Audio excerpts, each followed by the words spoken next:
When 71-year-old Harry Johnson fell off a ladder and nearly severed his arm with a chainsaw, seconds mattered.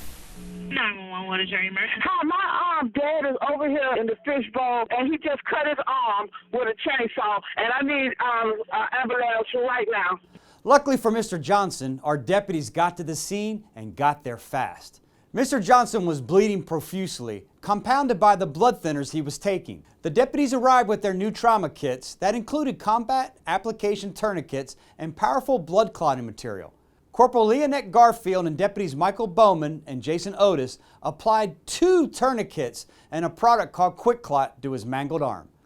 Doctors at Tampa General Hospital and paramedics credit the deputies' quick action with helping to save Mr. Johnson's arm and his life.